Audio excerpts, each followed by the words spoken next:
제가 어릴 때 이 노래를 배우고서 희망에 벅차 올랐습니다. 지구는 둥그니까 자꾸 걸어 나가면 온 세상 어린이들 다 만나고 오겠네. 저는 그 노래를 믿었습니다.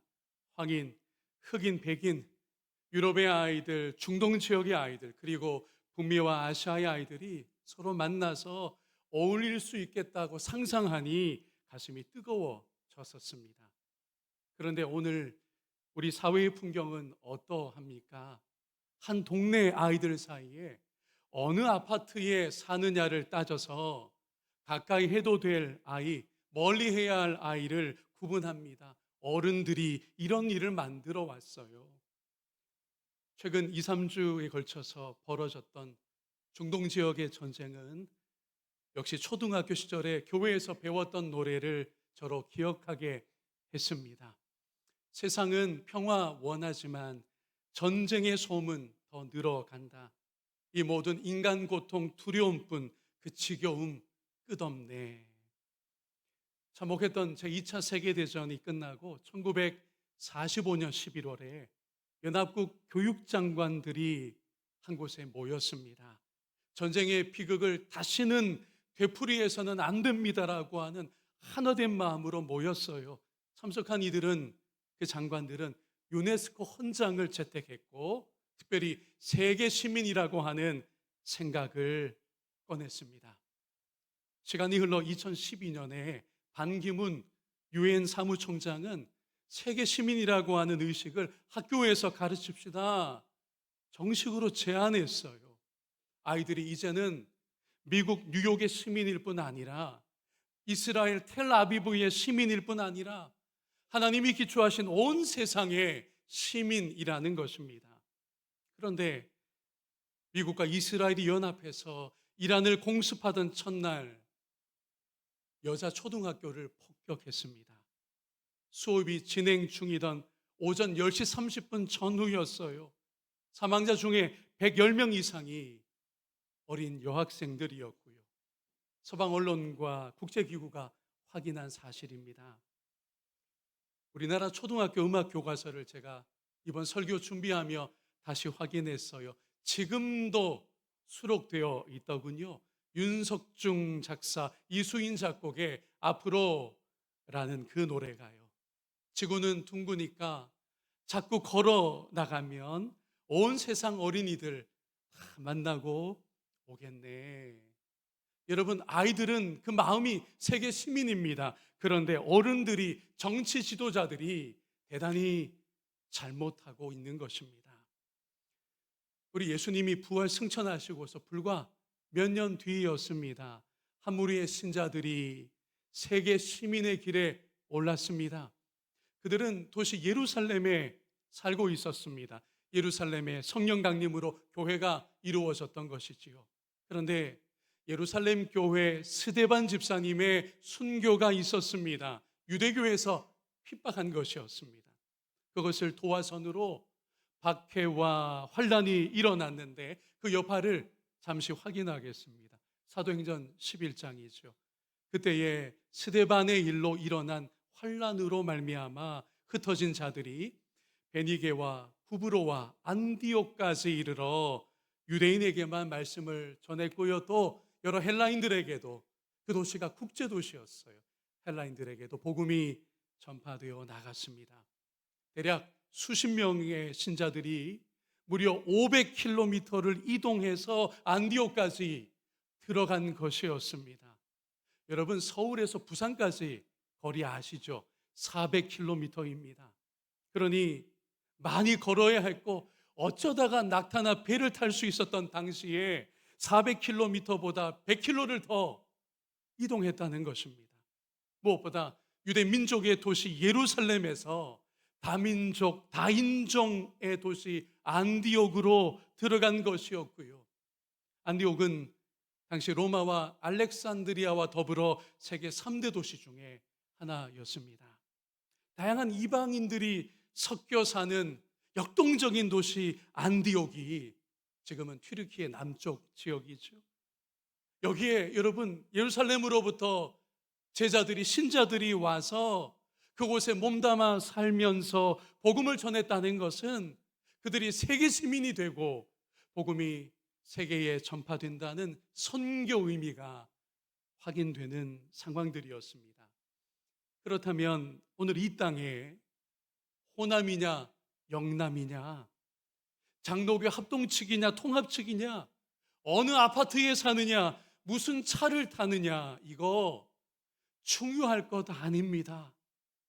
이것들을 가지고 차이를 확인할 일이 아니라는 것입니다. 제가 대학 2학년 때 고급 점심 식사권을 얻었습니다. 서울 광진구에 있는, 당시 이름은 워커힐 호텔이었는데요, 쉐라톤 워커힐 호텔이었는데요, 거기 점심권이었어요. 그걸 받은 지방 출신 저와 깡시골 출신 선배는 서로 부둥켜 손잡고 감격했었습니다. 형님, 우리가 이런 데를 가보는군요. 그리고 그 고급 식사권을 준 또 다른 분도 고마웠습니다. 때마침 그 선배는 소형 중고차를 마련한 터라 저희 두 사람이 기분 좋게 자가용으로 쉐라톤 워커힐을 향했습니다. 거기 도착했는데요, 말쑥하게 유니폼 같은 걸 입은 차량 안내하는 분이 저희를 가로막았습니다. 어서 오세요가 아니고요, 창문 좀 내려보세요, 애써 미소를 지으면서 좀 내려보라고 수신호를 하더라고요. 첫 마디가 이거였습니다. 어떻게 오셨어요? 어서 오세요가 아니고 어떻게 오셨어요? 길 잘못 드셨나요? 불청객으로 저희를 맞이했었습니다. 이유는 명확했어요. 몰고 갔던 그 차량 때문이었습니다. 제가 괜찮은 사람인데, 사람이 고급인데 못 알아보더라고요. 우리 사회가 이런 식입니다. 여러 가지로 구분 짓고 외적인 조건으로 판단해요. 선입견이 얼마나 심한지 모릅니다. 여러분은 안 그런 것 같지요? 교회 다니는 사람들이 종종 더 심할 때가 있습니다. 그래서 사도행전 본문의 안디옥 교회는 우리에게 큰 도전을 줍니다. 그 세속 도시에 다양한 피부색이 모여 살았고 여러 종교가 섞여 있었던 그 도시에 교회가 생겨나고 개척이 되었으니까요. 우리는 이 교회의 리더들을 소개받으면서 정말 놀라게 됩니다. 모두 5명인데요. 사도행전 본문으로 그 이름들을 다시 확인하겠습니다. 안디옥 교회에 선지자들과 교사들이 있으니 하나씩 세워보세요. 곧 바나바와 니게르라 하는 시몬과 구레네 사람 루기오와 분봉왕 헤롯의 첫 동생 마나인과 및 사울이라. 먼저 바나바입니다. 여러분, 바나나 아닙니다. 바나바입니다. 위로의 아들이라는 뜻이에요. 그에게 주목할 점은 그가 유대인이지만 헬라 문화권에 흩어져 지낸 한 사람이었다는 사실입니다. 두 번째 리더는 시므온입니다. 그에게 중요한 설명이 붙어 있어요. 바로 니게르라 하는 시몬이라는 겁니다. 여러분, 이 니게르라는 당시 라틴 말은요, 검다는 뜻입니다. 그 라틴 말이 영어 단어에 아직도 들어와 있어요. 제가 이 단어를 영어식으로 표현할 수가 없습니다. 왜냐하면 이 단어는 흑인을 모욕하고 조롱하는 단어이기에 그래요. 검둥이라는 말로 2000년이 지나도 이 단어가 쓰이고 있는데, 오늘 본문에 보니 니게르라 하는 시므온도 안디옥 교회의 지도자 중에 한 사람이었다라고 뜻밖에도 우리에게 확인해 주고 있어요. 그러니 이 시몬이라는 지도자는요, 흑인이었던 겁니다. 그리고 당시 흑인이라면 노예 출신이었을 가능성이 높아요. 신학자들은 최소한 이것만큼은 확실합니다라고 하는데 아프리카계 유대인이었을 거라고 이야기들 합니다. 이어서 루기오입니다. 여러분, 이 이름은요, 특이하게도 로마식 이름이에요. 루키우스입니다. 그리고요, 이 이름은 고급진 이름입니다. 루키우스라고 할 때 룩스라고 하는 라틴어 어근이 들어가 있는데 그게 무슨 뜻이냐? 빛입니다. 우리 한글 이름에도 우리 교회 청년 중에도 있어요. 한빛, 그렇죠? 아니면 순한글로 빛내어라, 윤빛이어라, 뭐 이런 식의 이름 있잖아요. 그 당시에 빛이라는 이 의미가 들어간 루키우스, 이 이름이 우리를 짐작하게 합니다. 뭐냐면 그는 분명 로마 시민권을 가진 이방인이었을 거라는 사실입니다. 상류층이요, 지식인이었을 거라는 거예요. 그러니 여러분, 지금 우리가 안디옥 교회 지도자 3명을 확인했는데 벌써 다양성이 보이질 않습니까? 발걸음 옮겨서 4번째는 마나헨입니다. 이 사람에게도 중요한 단서가 있어요. 헤롯의 젖동생 마나헨입니다. 분봉왕이었던 헤롯 왕의 젖동생이라고 해요. 여러분, 젖동생이란 무엇이냐 하면 오늘 우리에게는 좀 생소합니다만은 고대 국가에는 이 역할이 있었어요. 무엇이냐? 왕자가 자라납니다. 어려서부터 왕자로 책봉이 돼서 왕실에서 성장할 때 복무가 필요했다는 거예요. 함께 놀고 함께 공부하는 또래 아이를 두었습니다. 그걸 젖동생이라고 불렀어요. 그러니 이 마나엔이라는 인물은 헤롯과 함께 자란 중마고우였습니다. 다 성장한 다음에는 헤롯의 최측근이었던 것이기도 하고요. 그런데 이 마나엔이 어려서부터 헤롯과 함께 성장했잖아요. 헤롯의 성품을 알았고 왕실의 한계를 보면서 그리고 예수의 복음을 접하면서 그리스도인이 되었고 그가 안디옥 교회의 지도자까지 되었던 것입니다. 놀라운 일이죠. 5번째는 누굽니까? 사울입니다. 설명하지 않아도 돼요. 열성적인 정통 유대인이었습니다. 바울 사도가 되었던 것이고요. 그러니 여러분, 안디옥 교회는요, 리더들부터 유대인과 이방인이 섞여 있었습니다. 피부색도 다양했어요. 근데 그걸 차이로 여기질 않았습니다. 서로 신분도 계층도 달랐지만 그들은 하나님의 아들 안에서 하나가 될 수 있었습니다. 모여서 그들은 그리스도의 죽음을 기억하며 그걸 상징하는 떡을 서로 떼어 먹었습니다. 함께 찬양했습니다. 주의 사랑으로 서로 격려하며 사랑했었습니다. 그림처럼 도시 안디옥에 처음 있는 종류의 놀라운 공동체가 출현했던 것입니다. 여러분, 얼마나 예외적인 일인지 몰라요. 정말 당시에는 없는 공동체였습니다. 생각도 못할 조합이 안디옥이라는 국제적인 온갖 인종과 신앙 배경이 모여 우글대는 그곳에 생겨나고 있었던 것입니다.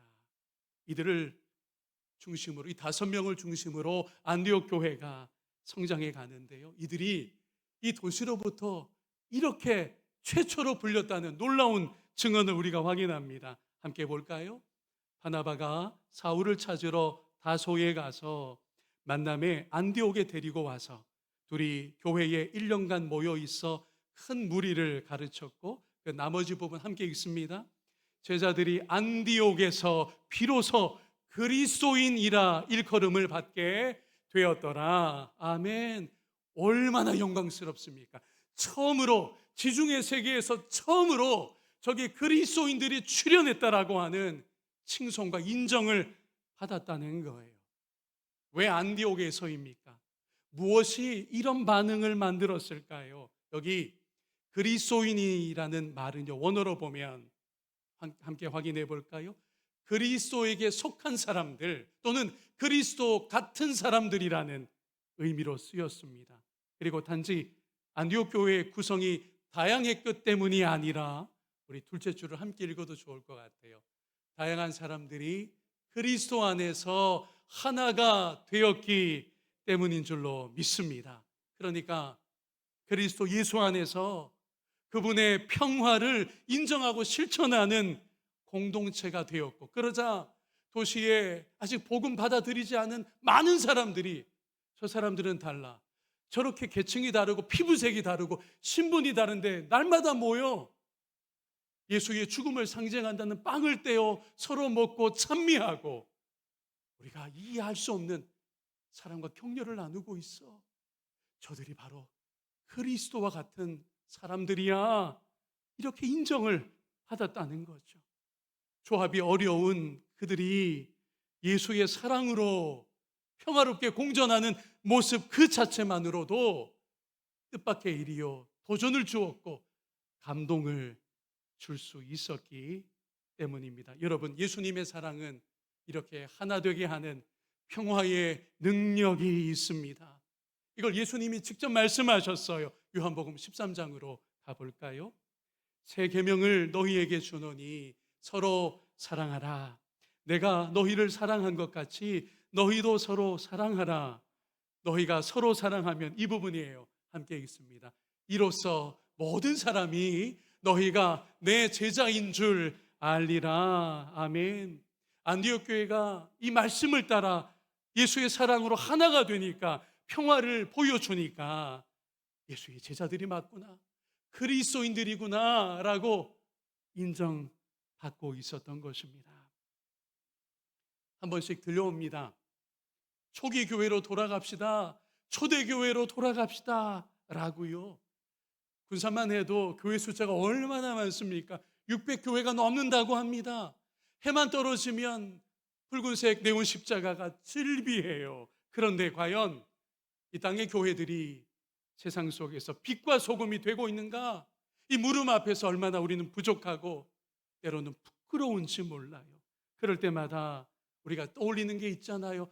초기 교회는, 초대 교회는 순수했는데, 본질을 지켰었는데, 교회의 원형이 되었었는데 라고요. 그래서 뭐라고 외쳐요?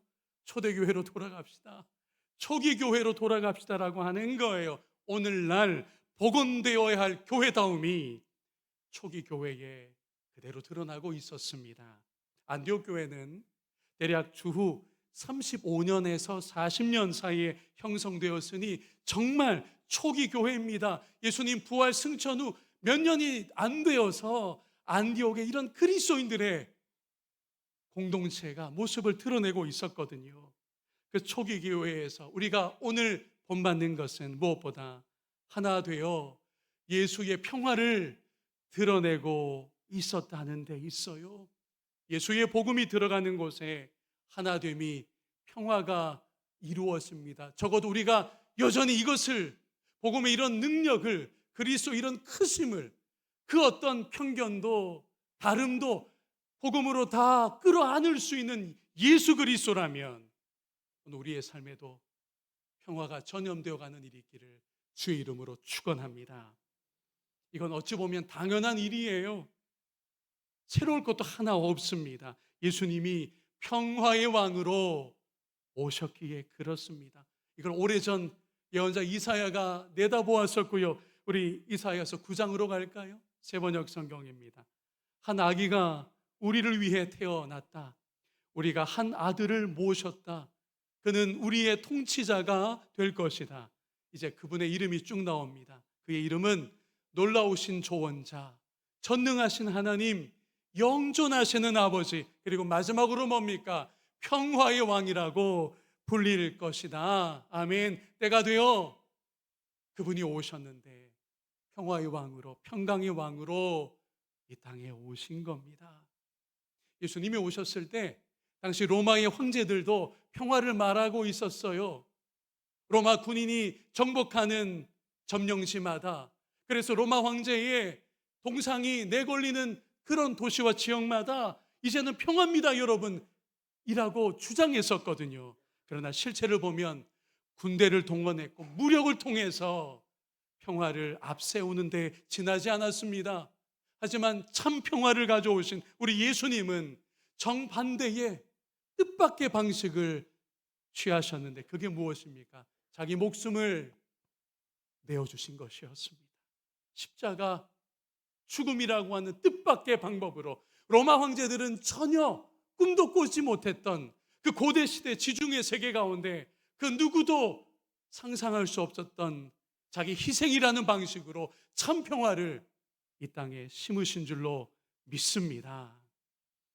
예수님의 이 십자가 사랑은요, 우리를 죄로부터 속량해 주신 것만이 아니어서 그 사랑이 가장 큰 구분과 차이를 허물어내는 능력이기도 했습니다. 크게 두 가지예요. 이방인과 유대인이라는 구분을 허물어내셨습니다.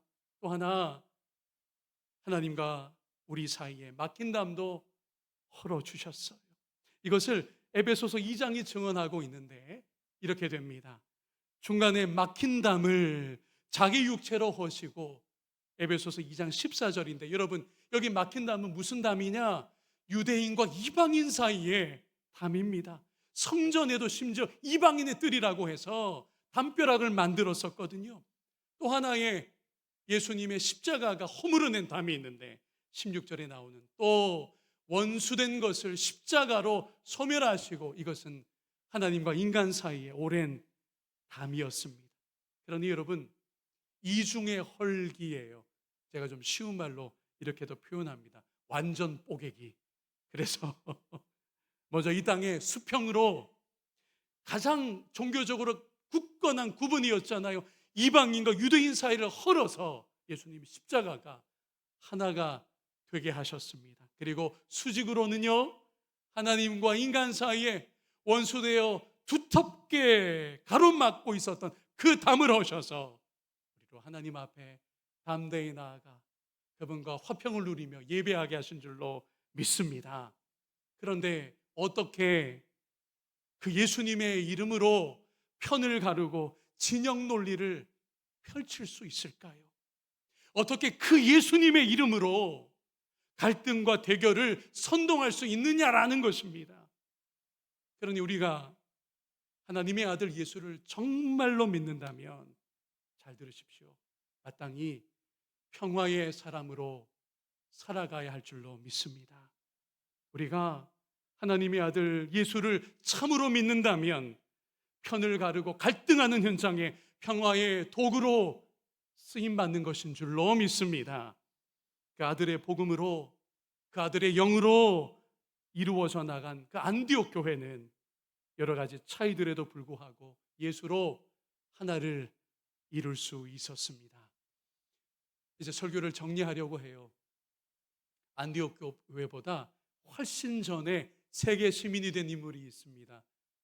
그의 성씨는 아요, 누군지 아시겠죠? 아브라함이라고 들어나 보셨는지. 여러분, 아브라함을 하나님이 어느 날 찾아오셔서 그가 메소포타미아 그 지역에 아주 빛나는 문화권에 살고 있었거든요. 뭐라고 하셨습니까? 너의 본토 친척 아비 집을 어떻게 해요? 떠나서 내가 너를 인도하는 대로 여행길에 올라라. 너는 거기 시민으로 머물 인생이 아니고 너의 시민권을 자랑할 것 아니고 내가 지평을 넓히려고 하니 여행길에 올라야 한단다. 내가 너를 통해서 한 민족을 이룰 텐데 그 민족만 내가 택하여 복을 주는 것이 아니고 너의 씨를 통해서, 너를 통해 형성될 민족을 통해서 온 민족이 복을 받게 될 것이다. 그러니 너는 복의 근원이요 복의 출발점인 것이다 라고 아브라함을 온 세계를 위하여 부르지 않으셨습니까? 그런데 우리가 영적인 아브라함의 자손이라고 하면서 오늘 그저 나만 중요하고 내 가정만 최우선이고 내 나라 내 민족만 잘 됐으면 바라고 어찌 이렇게 살 수가 있겠느냐라는 것입니다. 우리 주변을 둘러보면 여러 가지 기준으로 자기 중심으로 편을 가르고 차이를 강조합니다. 배제합니다. 척대합니다. 이런 세상 속에 우리 예수 그리스도 하나님의 아들의 복음을 재발견하는 복된 아침이기를 축복합니다. 예수님의 복음은요, 모든 갈등을 치유하고도 남음이 있는 줄로 믿습니다. 예수님의 복음의 능력은요, 어떤 억울해짐도 능히 회복할 수 있는 줄로 믿습니다. 예수님은 하나님 보좌 우편에 등극하셔서 온 민족의 통치자로, 평강의 왕으로 지금도 다스리심을 우리가 잊지 않았으면 좋겠어요.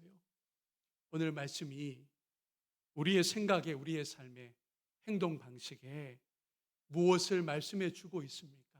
성령께서 조명해 주신 그 말씀을 굳건하게 붙들고 실행할 수 있는 조금이라도 평화의 사람, 예수의 사랑이 치유와 봉합해 줌과 하나 되게 함에 힘이 있다고 한다면 그 능력의 도구가 되는 저와 여러분이기를 주님의 이름으로 축복합니다.